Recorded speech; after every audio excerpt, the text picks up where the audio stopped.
Friends, welcome to अभिषेक दुबे की पाठशाला।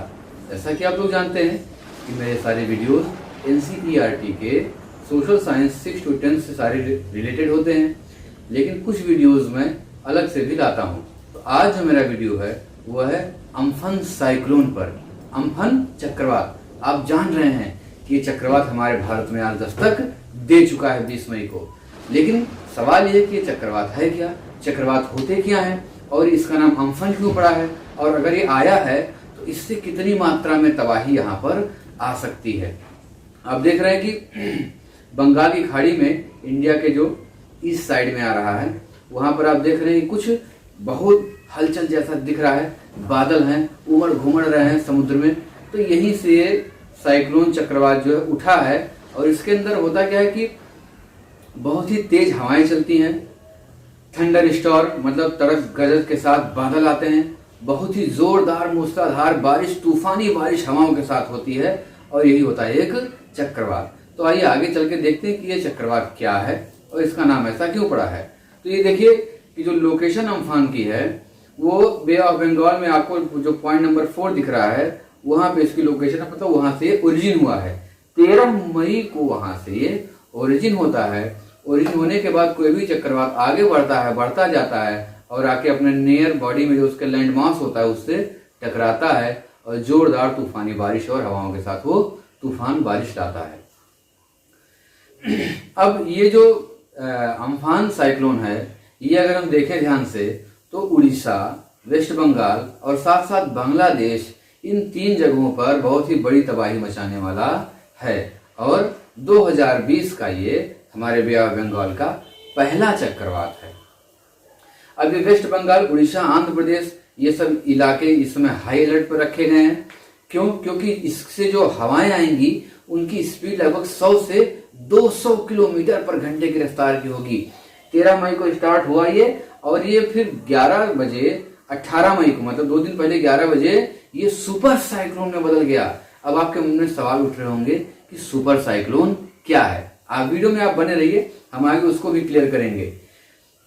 अब 20 मई को, मतलब कि आज, ये सुंदरबन डेल्टा के आसपास जो दीघा एरिया है बंगाल का, वहां पर ये हिट करेगा लैंड को, और उस समय दोस्तों इसकी विंड की स्पीड होगी 175 किलोमीटर पर आवर।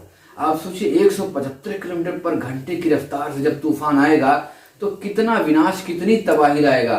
आसपास की चीजें बिखर जाएंगी, उड़ जाएंगी, पेड़ टूट जाएंगे, फसलें बर्बाद हो जाएंगी, कच्चे बच्चे घर गिरने लगेंगे, जो खंभे होते हैं, लाइट के खंभे होते हैं, बिजली के पोल्स होते हैं, टेलीफोन बिल, वो सब गिर जाते हैं। बहुत ही बड़ा जान माल का नुकसान होता है। दोस्तों ये इस अम्फन इसलिए भी बड़ा इंपॉर्टेंट हो जा रहा है कि 1999 के बाद का सबसे पावरफुल साइक्लोन ये अम्फन है इस बार।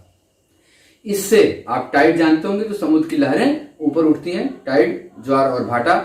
इससे जब ज्वार जो आएगा, समुद्र की लहरों का जो उफान होगा इस तरीके से, वो दोस्तों 3 से लेकर के 6 मीटर तक का ऊंचा होगा। आप इमेजिन करिए कि लगभग 2 मंजिल घर जितना ऊंचा होगा, उतनी ऊंची लहरें इससे उठ करके आसपास के इलाकों में आएंगी। अब जब इतनी लहरें उठ करके आसपास के इलाकों में आ रही हैं, तो अब समुद्र का पानी खारा होता है, सलाइन वाटर, तो आसपास के जमीन को वो नुकसान कर देगा। फसलों में जहां जाएगा उन फसलों को बर्बाद कर देगा। तो कुल मिलाकर इस तूफान से केवल तबाही और तबाही ही आने वाली है। आइए देखें इसके बारे में कुछ और। आप देख रहे हैं एम्फन साइक्लोन और इसका इफेक्ट क्या पड़ने वाला है। ये देखिए कितनी जोरदार हवाएं चल रही हैं, समुद्र से उठी हुई हैं, सारे पेड़ एक तरफ से इस तरफ जा रहे हैं, लोग हैरान परेशान हो जाएंगे। ये कुछ चित्र में दिखा रहा हूं आपको ताकि आप समझ सकें। इतनी मूसलाधार बारिश होती है कि पूरी सड़क, पूरे रास्ते, पूरा इलाका भर जाता है, और तूफान की गति भी बहुत ही तेज होती है, सब कुछ गिरने उखड़ने का डर होता है। अब हम इस पर आते हैं दोस्तों। ये तो हमने देखा कि अम्फन साइक्लोन कितना नुकसान हमारे यहाँ करने वाला है। अब ये अम्फन नाम क्यों पड़ा? असल में अम्फन का मतलब होता है अम्पन, UMPUN, अम्पन। अब अम्पन का क्या मतलब है? स्काई, और ये नाम इसको थाईलैंड ने दिया 2004 में। दोस्तों जो विश्व मौसम संगठन है, वर्ल्ड मेट्रोलॉजिकल ऑर्गेनाइजेशन है, वो क्या करता है कि कई देशों का एक ग्रुप बनाता है। ये देश जो हैं आपस में मिल करके और आने वाले चक्रवातों का नामकरण करते हैं, नाम रखते हैं। तो इस बार का जो टर्न था वो थाईलैंड का था। ये आप चार्ट देखिए, आपको क्लियर हो जाएगा कि नॉर्दर्न इंडियन ओशियन में जो ट्रॉपिकल साइक्लोन आते हैं, अभी आपको ट्रॉपिकल साइक्लोन का मतलब भी बताऊंगा, वो क्या है, उनके नाम कौन रखेंगे। तो आप देख रहे हैं लिस्ट में Bangladesh, India, Maldives, Myanmar, Oman, Pakistan, Sri Lanka और थाईलैंड दिख रहे हैं आपको। लास्ट में देखिए थाईलैंड के नीचे क्या लिखा है, अम्फान लिखा है। मतलब इस तरीके से सब लोग एक एक 8-8 नाम देते हैं और उनके सुझाए नामों को एक एक करके उसमें रखा जाता है। तो इस बार थाईलैंड ने नाम दिया है। ये परीक्षा की दृष्टि से भी इंपॉर्टेंट है कि अम्फान का मतलब होता है अम्पन, मतलब स्काई। नाम दिया थाईलैंड ने, और कब दिया, 2004 में। अब सवाल यह है कि आखिर ये चक्रवात है, इसका नाम हम क्यों रखें भैया। तो नाम रखने के बड़े फायदे होते हैं। देखिए कंफ्यूजन नहीं होता है, और अगर मीडिया की बात हो, डिजास्टर मैनेजमेंट की बात हो, साइंटिफिक कम्युनिटी में जो कम्युनिकेशन करना हो, इनके लिए इनका नाम रखना बहुत ही जरूरी हो जाता है। अब हम समझते हैं जल्दी से कि साइक्लोन क्या होता है। तो साइक्लोन एक ऐसी बॉडी है जिसके अंदर क्या होता है, बहुत ही तूफान से तेज भरी हवाएं होती हैं, बादल होते हैं जो पानी लाते हैं। और वो कहाँ होते हैं, क्यों क्रिएट होते हैं, एक लो एरिया, कोई एक लो टेम्परेचर का, लो प्रेशर, हाई टेम्परेचर और लो प्रेशर का एरिया होता है, उसके अंदर एक ऐसी कंडीशन क्रिएट हो जाए कि चारों तरफ बहुत तेजी से घूमने वाली हवाएं आ जाएं, तो उसमें बादल क्रिएट हो, जो क्या हो, स्ट्रॉन्ग विंड हो, थंडर स्टॉर्म हो, और वो हैवी रेनफॉल ना आए, तो ऐसी चीजों को कहते हैं साइक्लोनिक स्टॉर्म कहते हैं। अब जब ये साइक्लोनिक स्टॉर्म 90 किलोमीटर पर घंटे की रफ्तार से ज्यादा उसके विंड हवाएं तेज चलने लगे, तब वो सुपर साइक्लोन में बदल जाता है। और इस बार आने वाला एम्फन 200, 250, 170, 175 इतनी स्पीड से आगे बढ़ रहा है, उसकी हवाएं चल रही हैं, तो सीधी सी बात हुई कि क्या है, एक सुपर साइक्लोन है। अब ये एम्फन, उसकी तबाही के बारे में हमने समझा, और कब आया, कहाँ आया, ये भी हम जाने। आइए ट्रॉपिकल साइक्लोन को देखते हैं। तो आप एक वर्ल्ड का मैप देख रहे होंगे, और इसका जो पिंक एरिया है वो ट्रॉपिकल एरिया कहलाता है। अगर आपने पढ़ा होगा तो जानते होंगे कि ट्रॉपिक ऑफ कैप्रिकॉर्न और ट्रॉपिक ऑफ कैंसर, इन दोनों के बीच का एरिया क्या कहलाता है, ट्रॉपिकल जोन कहलाता है। अब इस ट्रॉपिकल जोन में जितने भी साइक्लोन या चक्रवात आते हैं उनको हम कहते हैं ट्रॉपिकल साइक्लोन, लेकिन उनके नाम अलग होते हैं। इंडिया में हम चक्रवात या साइक्लोन कहते हैं, वहीं ऑस्ट्रेलिया में हम विली विली कहते हैं, जापान के पास हम इसको टाइफून कहते हैं, और अमेरिका के पास हरिकेन कहते हैं। तो आइए आगे बढ़ते हैं और इसके हम मैकेनिज्म को समझते हैं। अब आप देखिए, सिंपल सी बात है, जो सन है उसकी एनर्जी, सोलर रेडिएशन नीचे आएगी, सोलर रेडिएशन सन की नीचे आएगी। नीचे आने के बाद जो वाटर बॉडी है सरफेस, वो क्या होगा, हीट होगा, पानी गर्म हो जाएगा। आपने घरों में देखा होगा, जब पानी गर्म होता है तो क्या बनता है, भाप, इवेपोरेट होकर के भाप बन के वो ऊपर उठने लगता है। तो हल्का होकर ऊपर उठेगा तो हीट होने की वजह से वहां पर क्या क्रिएट हो जाएगा, लो प्रेशर।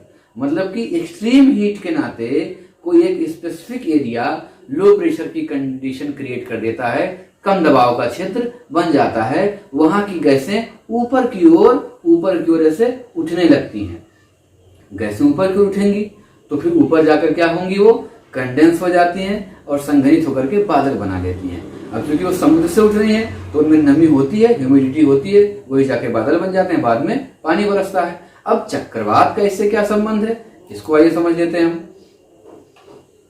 तो इसका चक्रवात का संबंध ये है कि जब लो प्रेशर क्रिएट होता है, आपको दिख रहा होगा फिगर में कि एक ओशियन का एरिया आपको रेड दिख रहा है। रेड का मतलब वो दिखाया गया कि वहां पर ओवर हीट हो गया। ये एक 10-20 मीटर में नहीं होता है, बल्कि कभी कभी 50 किलोमीटर, 100 किलोमीटर, 40 किलोमीटर, इतने लंबे लंबे एरिया में ऐसा होता है। तो वो एरिया मौसमी घटनाओं के कारण बहुत ही अधिक गर्म हो जाता है। गर्म होने पर क्या हुआ कि वहां की गैसें गर्म होकर के ऊपर उठने लगी तो आसपास की जो ठंडी गैसें हैं उस जगह को भरने के लिए पास आने लगी। अब हल्की चीज ऊपर जा रही है और भारी ठंडी चीज उस पर आ गई तो पुश हो गया, तो वो तेजी से ऊपर जाता है। अब आप इमेजिन करिए कि अगर उसमें ह्यूमिडिटी, नमी बहुत ज्यादा है और उतनी तेजी से वो ऊपर जा रहा है तो तुरंत कंडेंसेशन होगा, बादल बनेंगे और जोरदार बारिश की संभावना क्रिएट हो जाएगी। लेकिन यहाँ कंडीशन है कि चक्रवात तो गोल गोल घूम रहे हैं, तो ये गोल गोल कैसे घूमता है, तो अब आप देखिए फिगर में क्लियर हो रहा है ना कि बीच में लो प्रेशर है, किनारे हाई प्रेशर है, और हाई प्रेशर से हवाएं गोल गोल घूम करके लो प्रेशर की तरफ आ रही हैं और उनको वो ऊपर उठा रही हैं। ऊपर जाकर के हवाएं गोल घूम रही हैं और एक बहुत ही भयानक बादल, थंडर स्टॉर्म, रेनफॉल या स्ट्रॉन्ग विंड की कंडीशन क्रिएट हो रही है। अब ये गोल क्यों घूमते हैं, इस पर हम चर्चा करते हैं। तो ये होता क्या है कि हमारी अर्थ जो है वो अपने अक्ष पर, एक्सिस पर घूमती है। उसके घूमने से एक फोर्स क्रिएट होता है, उस फोर्स को हम कहते हैं कोरियोलिस फोर्स। आप सिंपल भाषा में समझिए कि अगर हम या कोई स्त्री लड़की जो डांस वांस करती हो, कोई घाघरा चोली पहन के अगर डांस कर रही हो तो घूम रही हो, घूमने के बाद अगर वो खड़ी होती है तो उसका घाघरा वहीं पर नहीं बल्कि कुछ दूर जा करके ऐसे इस पार कुछ दूर चला जाता है। क्यों जाता है? क्योंकि एक फोर्स लगता है जो उसकी दिशा को, डायरेक्शन को कन्वर्ट कर देता है, बदल देता है, चेंज कर देता है। सेम ऐसे हमारे हवाओं के साथ होता है। जब अर्थ घूमती है तो एक आभासी बल अपने चारों ओर लगाती है। इसके नाते उसके आसपास जो एटमॉस्फेयर है, गैसें हैं, वो भी उसी दिशा में टर्न हो जाती हैं, सीधे ऊपर ना जाकर के घूम जाती हैं। अब ये घूम जाती हैं। अब आप इमेजिन एकदम जोर से करिए और कुछ फिगर्स भी आपको दिख रहे हैं, उससे आपको समझ में आ रहा होगा। गर्म गैसें, टेम्परेचर गर्म हुआ, वो ऊपर उठी, ठंडी गैसें नीचे आई और वो कोरियोलिस फोर्स के अंदर घूम रही हैं और तेजी से घूम के ऊपर आ रही हैं। और वो इतनी तेजी से ऊपर जाती है कि तुरंत कंडेंसेशन होता है और एक मूवमेंट उसमें चल जाता है, एक सर्कुलेशन हो जाता है, एक तरह का सिस्टम डेवलप हो जाता है बहुत ही तेज हवाओं के चलने का। और यही हवाएं जब बहुत तेज चलने लगती हैं, चूंकि समुद्र में बादल भी बन जाते हैं, तो इनके साथ तूफानी बारिश, जो बिजली के साथ तड़क झंझावात गरज के साथ तूफानी बारिश भी लाता है और जोरदार हवाएं भी चलती हैं। अब ये जो बीच का एरिया आपको ब्लू दिख रहा है, ये है किसी साइक्लोन की आई।